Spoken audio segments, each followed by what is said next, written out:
Oral in English. Bueno, pues buenos días. Vamos a platicar un poquito de operaciones unitarias 2 de teoría de la doble película. Muchas gracias, chicos, por verme.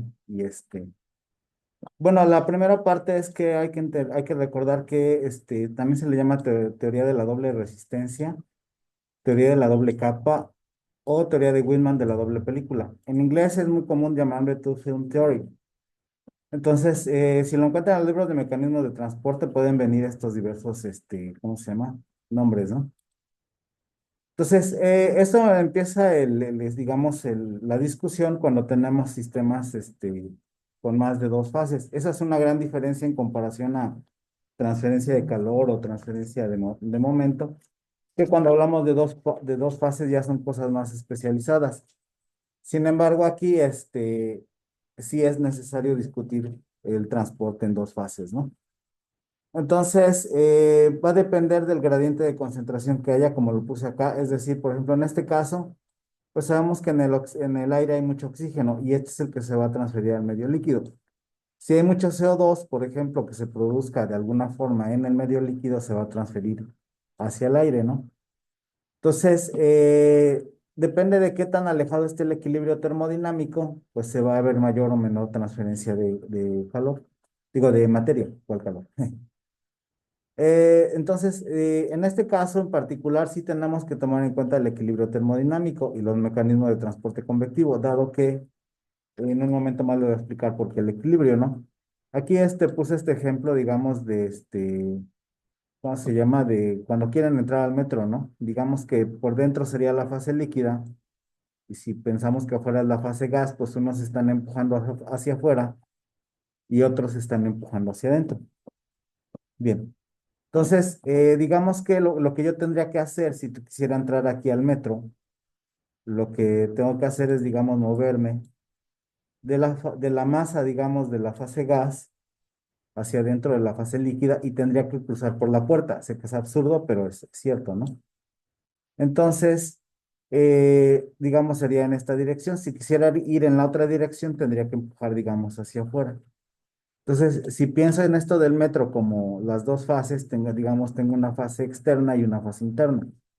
Sería como tener el gas y el líquido, ¿no? Entonces, la puerta, aquí dependería qué tan grande es la puerta, qué tanto se podría entrar, y eso es análogo al equilibrio termodinámico. Entonces, aquí en el equilibrio termodinámico, cuando nosotros hablamos de equilibrio, podemos usar la ley de Raoult. Entonces, la ley de Raoult es, digamos, mi primera aproximación para el equilibrio termodinámico.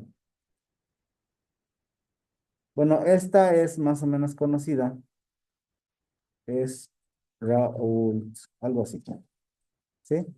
Entonces, esta es conocida porque se ve en destilación, por ejemplo, o se ve en termodinámica, en termodinámica básica. Entonces, esto quiere decir que la presión parcial es igual a la presión, digamos, en el líquido. Entonces, digamos, Y es la fracción mol de gas por la presión total, es igual a la presión de saturación por la fracción molar del líquido. Entonces, si yo lo despejo, tendría la presión de saturación entre la presión. Y en muchos libros lo podemos encontrar así como Y igual a K y por XY. Y es en los libros de termodinámica o digamos, de destilación, donde esta forma es la más utilizada, ¿no? Del equilibrio termodinámico, ¿no?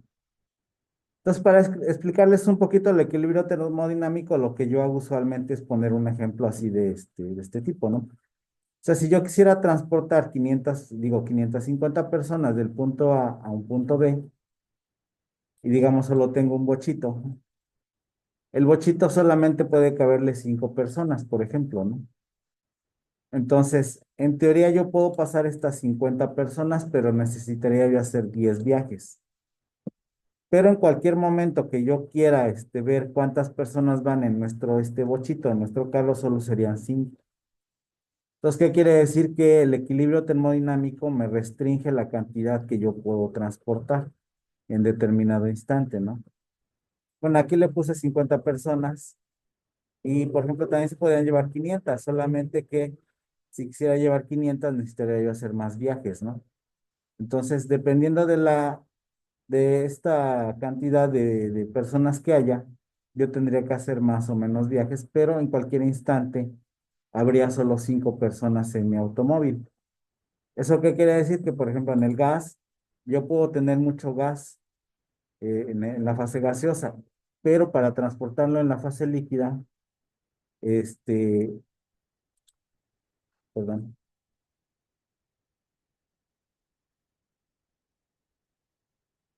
para transportarlo a la fase líquida, pues tendría yo en cualquier momento 5 personas, solamente que necesitaría yo más tiempo, ¿no? Entonces, el equilibrio de termodinámica, en analogía con el carrito, digamos, me limita la cantidad de transferencia de materia que yo puedo tener en cualquier instante. Por eso, digamos, es como un límite. Si yo tuviera, por ejemplo, en lugar de tener, por poner un ejemplo, ponerle 10 aquí, no sería lo mismo ponerle, digamos, .1, ¿no?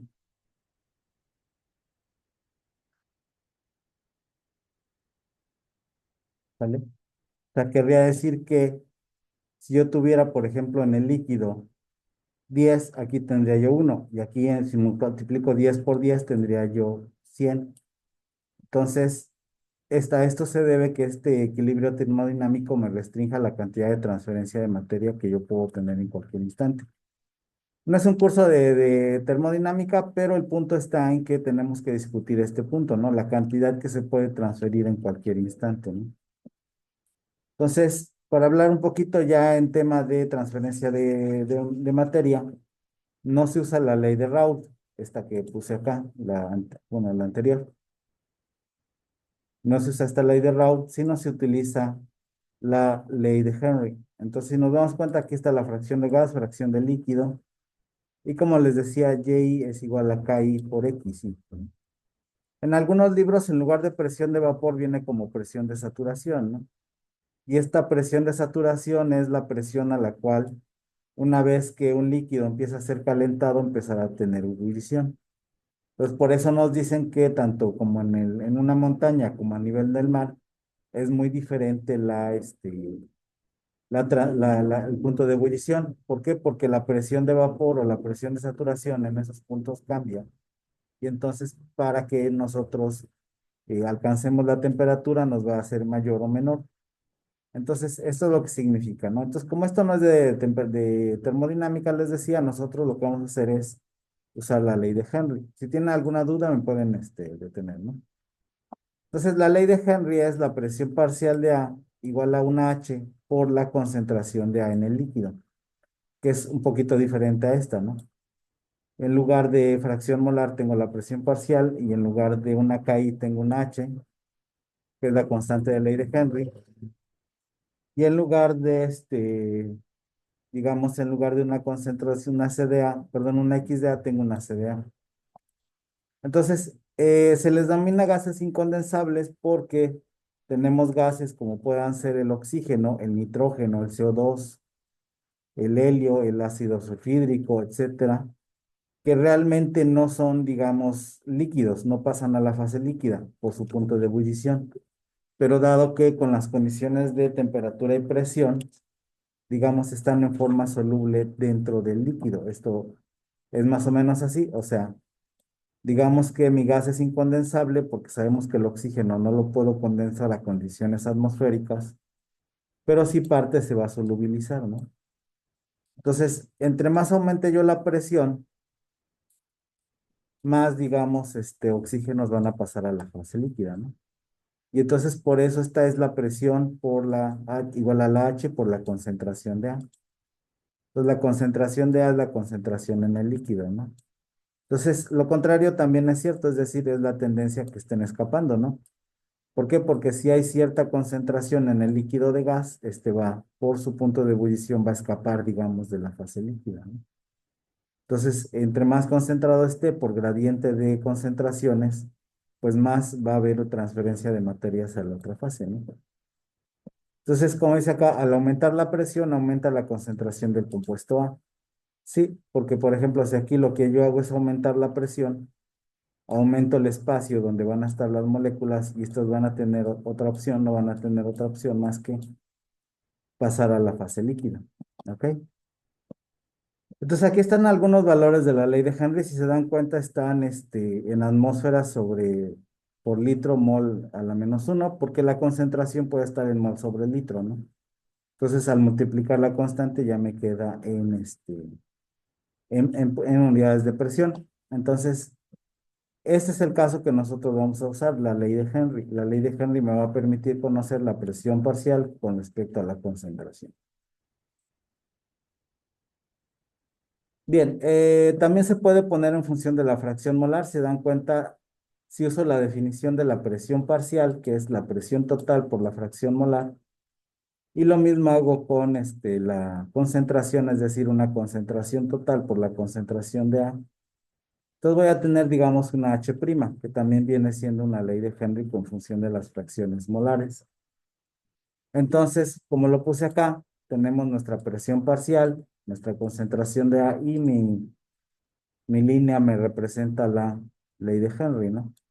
Pues también la puedo poner en función de Y a G y de X a L, es decir, en las concentraciones de gas y concentraciones de líquido. Bien, ahora sí pasamos a la teoría de la doble película o la doble resistencia, ¿no? Dice, requiere de tres pasos principales. Una, transferencia de la masa del seno del líquido, del gas, perdón, 1, a la superficie del fluido 2. Transferencia a través de la interfase, es decir, el equilibrio termodinámico de los que les hablaba, y transferencia de la superficie del fluido 2 del líquido al seno del líquido, ¿no? Entonces, usualmente se los pongo así como en el metro, ¿no? O si nosotros nos damos cuenta, por ejemplo, aquí lo hice adrede, tenemos mucha gente, digamos, en las afueras del metro, ¿no? Entonces, yo lo primero que tengo que hacer para subir al metro es acercarme a las puertas del metro, ¿no? Una vez que se abren, pues yo tengo que pasar a través de las puertas y luego pues ya estaría dentro del metro, ¿no? Sé que estos pasos sonarían burdos, pero es así como sucede también la transferencia de materia, ¿no? ¿Por qué? Porque yo tengo, por ejemplo, un gas que va a pasar a la fase líquida, entonces primero tiene que acercarse del seno del gas a la pared de la burbuja.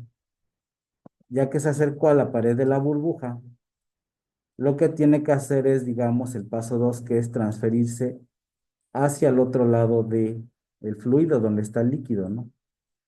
Entonces, digamos que se amontona en la pared de la fase de la burbuja, ¿no? Del lado líquido.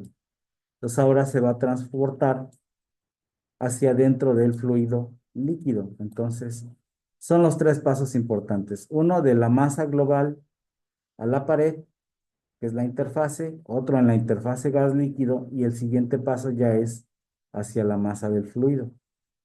¿Sale? Entonces, dice, la teoría de la resistencia se basa en dos suposiciones. La resistencia a la transferencia de materia reside en la existencia de dos películas muy delgadas en ambos lados de la interfase en cada una de las fases. Y en esta etapa la difusión molecular es la dominante. Y luego dice, las fases se encuentran en el equilibrio termodinámico. De este modo no hay resistencia al transporte, pero la cantidad que puede ser transferida está determinada por las relaciones de equilibrio. ¿Ok? Entonces, o sea, si yo tengo acá, aquí ya sé, este esquema es más acorde a los libros. O sea, yo tengo la masa del fluido, entonces el fluido, el gas, se va a acercar hasta una pared, digamos, ficticia, muy delgada, donde va a empezar a decaer su concentración, digamos, hasta la interfase. Luego en la interfase se va a transportar y luego se va por difusión molecular hacia el seno del fluido, ¿no? Que son las mismas fases que les ponían en analogía con el metro, ¿no? Entonces, lo que dice acá es que se encuentran en equilibrio y no hay resistencia al transporte, es decir, aquí en esta interfase va a depender qué tan abiertas o cerradas estén las puertas, digamos, ¿no? Entonces, aunque yo no tenga resistencia, lo que sí el equilibrio termodinámico me va a dictar qué tanto se va a transferir de una fase a otra. Y luego ya va a depender de las relaciones de solubilidad, de las propiedades químicas de la sustancia que se pueda, digamos, penetrar dentro del fluido 2, ¿no? Entonces, estas dos suposiciones son importantes. Uno, la transferencia reside en la existencia de dos películas muy delgadas. y las fases se encuentran en equilibrio termodinámico. Entonces, en la siguiente, vamos a ver, ¿ok? Entonces, bueno, aquí está más elaborado. Eh, sí, bueno, muy despacito. Entonces, yo tengo una presión parcial en el gas.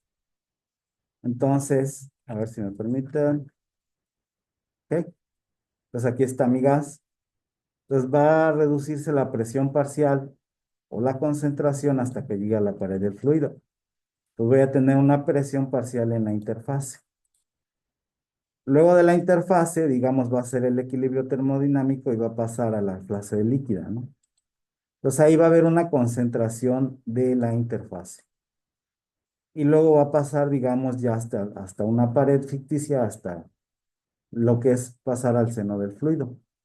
Entonces, como les decía, esta de la doble resistencia se asume que estas delta G son dos películas estancadas. Esta delta G, perdón, y delta L. Son dos películas estancadas cerca de la interfase, ¿no? Pues son parte de las suposiciones de la teoría de la doble película. Esto se puede aplicar a sólidos también o a sólidos porosos. Solo lo estoy diciendo por gas líquido porque es lo más fácil, ¿no? Entonces, se dan cuenta que esta distancia es ficticia, ¿no? Se supone que existe, pero sin embargo nos sirve para definir. Entonces, del lado de la fase gas definimos el gradiente de presiones, ¿no? Que es nuestra transferencia de masa por convección, perdón, que sería una KG relativa al coeficiente de transferencia en la fase gas por una PAG, que es la que está en el seno del fluido, menos la de la interfase, porque es un gradiente, ¿no? Y del lado líquido, pues tenemos una KL, que es el coeficiente de transferencia en la fase líquida, y va a ser desde la concentración ahí de la interfase hasta la concentración en la masa del líquido. ¿Sale? Entonces serían nuestras ecuaciones del lado del gas y del lado del líquido. Y en la interfase, el equilibrio termodinámico estaría dado por la ley de Henry. ¿Ok? Ley de Henry. Entonces, esta constante de ley de Henry, pues yo las voy a conocer, las voy a buscar en libros. Y esencialmente son para gases incondensables, como habíamos hablado, ¿no? Bien, entonces, esta teoría es muy similar a la que vieron en transferencia de calor, donde, digamos, sí, ya, donde teníamos, por ejemplo, la transferencia de calor en una pared. Entonces teníamos que la temperatura iba decayendo hasta la pared, luego había una transferencia de calor por conducción y luego otra vez transferencia de conducción en la interfase, digamos, hasta la temperatura del otro lado de la pared. Esto sería análogo, por ejemplo, a lo que neta nosotros tenemos. Por ejemplo, aquí la temperatura ambiente en Tuxtla es como de 40 grados centígrados, 30, 40, ¿no? Esta va decayendo hasta que alcanza la pared. Pues parte del calor se transfiere por conducción en la pared de la pared, digamos, en el ladrillo, y luego tenemos una temperatura un poco más fresca dentro de la casa. Y aquí la resistencia serían 1/H, 1/K, que es la conductividad, y 1/H, que es el coeficiente de conductividad térmica. Perdón, H1 y H2 serían por convección, y K sería por conducción. Entonces es muy similar lo que tenemos aquí en la teoría de la doble resistencia, ¿no? Digamos, el análogo a la presión AG sería la temperatura externa. La temperatura interna 1 sería análogo a la presión interna, perdón, a la presión interfase que tengo acá. La temperatura interna, digamos, ya de la pared sería análogo a la concentración en la interfase. Y tenemos la concentración en la masa del líquido, que sería análogo a la temperatura de la habitación interna, ¿no? Entonces noten que la teoría de la doble resistencia tiene una analogía con la transferencia de calor en una pared, ¿no? Pues aquí estamos hablando de transferencia de calor y de este lado transferencia de masa en dos fases. Bien, entonces aquí lo puse de esta forma porque digamos no necesariamente esos puntos son continuos, va a depender del equilibrio termodinámico y del valor de H que tanto se transfiere al líquido, ¿no? Cuando ustedes ven sus trabajos de bioreactores, utilizan KLA. Entonces, recordemos que este es un flux NDA. Entonces, flux es, digamos, flujo sobre área, ¿no? ¿Cuál área? Sería la suma de todas las áreas de transferencia de todas las burbujitas.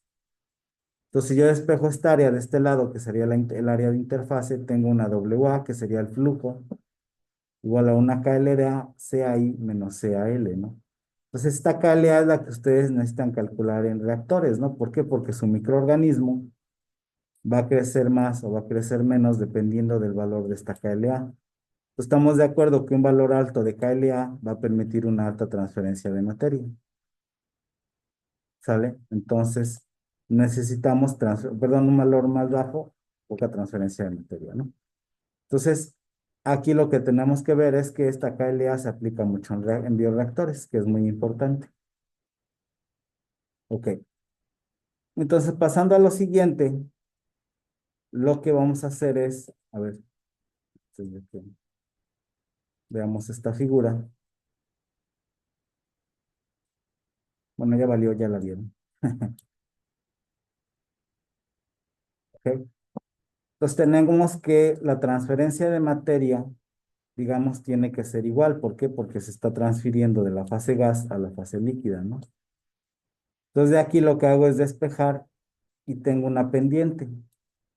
Y esta pendiente va a estar dada por la división entre los coeficientes de transferencia de materia, ¿no? Entonces gráficamente, ¿cómo es? Pues lo voy a hacer más despacito para que vean, ¿no? ¿Ok? Entonces, yo lo que tengo es mi pH, ¿no? Que mi pH es la presión del gas, en el seno del gas. Una PAI, que es la presión en la interfase. Una CAL, que es la concentración de A en el líquido.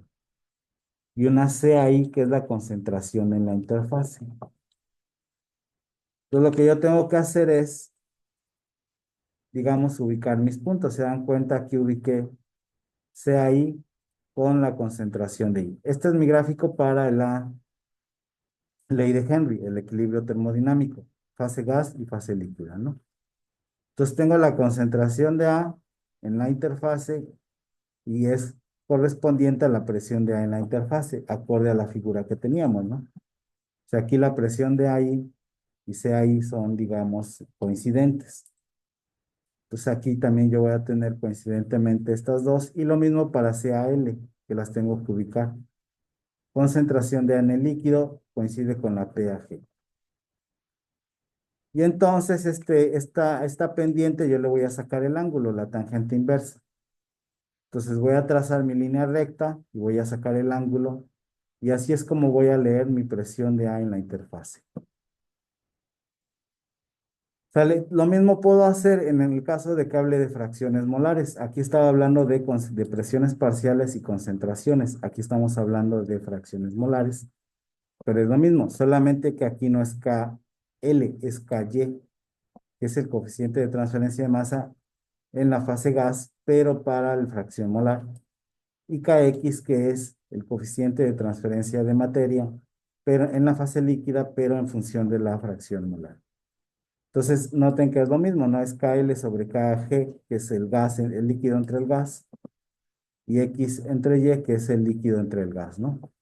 Y se ubican los puntos de la misma forma. Mi YAG, que es la fracción en el gas, coincide con la fracción en el líquido, y me llega ahí, que es la fracción en la interfase de el gas, y es coincidente con la fracción de líquido, fracción molar de líquido en la interfase. Ok. Entonces, este es un ejemplo que vamos a resolver. Dice, el soluto A se absorbe en una mezcla gaseosa de aire en una torre de paredes mojadas. En un punto de la torre, la concentración del gas es 0,38 y la concentración molar global del líquido es 0,1. Según las mediciones, nos dan una calle de 1,465 por 10 a la menos 3 y una Kx de 1,967 por 10 a la menos 3. Entonces nos piden calcular las concentraciones en la interfase, las fracciones en la interfase del líquido y NDA.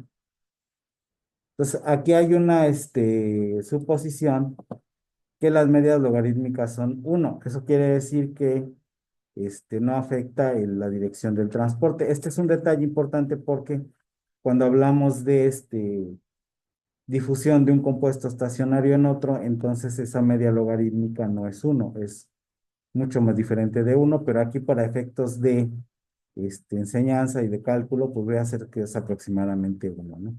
De otra forma, el cálculo tendría que ser iterativo, ¿no? Entonces, lo primero que voy a hacer, como tengo mis datos de equilibrio, los voy a graficar, ¿no? Entonces, esto espero que lo hagan en su libreta. Se grafican, vector gráfico.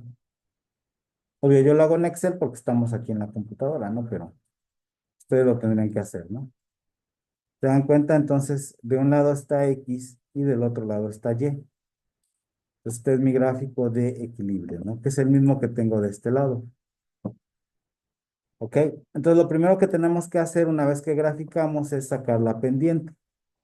Entonces, la pendiente la voy a hacer dividiendo 1,967, que es el valor que me dan, entre 1,465 por 10 a la menos 3, ¿no? Entonces, vamos a ver.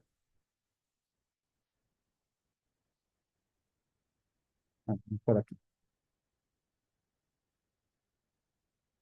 Sería 1,967 por 10 a la menos 3 entre 1,465 por 10 a la menos 3. Entonces me da 1,34, ¿no? Entonces me da 1,34 y el signo negativo se pone porque debe de ir, así lo dice la fórmula, ¿no? Entonces ya tengo la pendiente. Entonces tengo que sacar mi ángulo y mi ángulo es, bueno, espero que no se clave. Me quedan unos minutos. Entonces, es 1,3426, ¿no? Entonces tengo que sacar mi ángulo. Entonces, lo voy a hacer con, a ver, con la ayuda de la calculadora científica. Entonces tengo la tangente inversa. Entonces ustedes en su calculadora también tienen la función inversa de menos 1,34. Entonces me sale menos 53,26, ¿no? Que es el ángulo. Bueno, menos 53,26. ¿Sale? Entonces, ya que tengo el ángulo, entonces ahora sí voy a graficar. Entonces, lo voy a ubicar mis puntos. El punto es punto 1 y punto 38. Entonces voy a ubicar, digamos, aquí en punto 1 con punto 38, ¿no? Entonces, digamos que, vamos a ponerlo, 1,38 es más o menos por acá y punto 1 es aquí, ¿no? ¿Ok? Entonces, si necesitan ustedes un transportador para medir bien su ángulo, ¿sale? Entonces, ya que tengo mi punto, voy a trazar el ángulo. Entonces, aquí es donde ustedes están un transportador para medir este ángulo. Entonces, lo que vamos a hacer es, como les decía, medir este ángulo de acá. Con respecto a la horizontal, es decir, como si esta línea yo la extrapolara. Entonces, de aquí a aquí tienen que ser 53 grados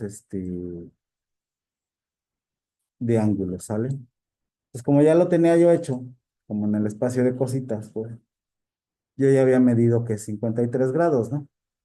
Entonces, una vez que yo mida este ángulo, les decía, con respecto de la horizontal, es decir, debe de medir 53 grados. Entonces, como es negativo, lo tengo que medir hacia abajo, ¿sale? Entonces ya puedo leer mis concentraciones en la interfase, ¿no? Creo que se movió tantito. Ah, se movió tantito.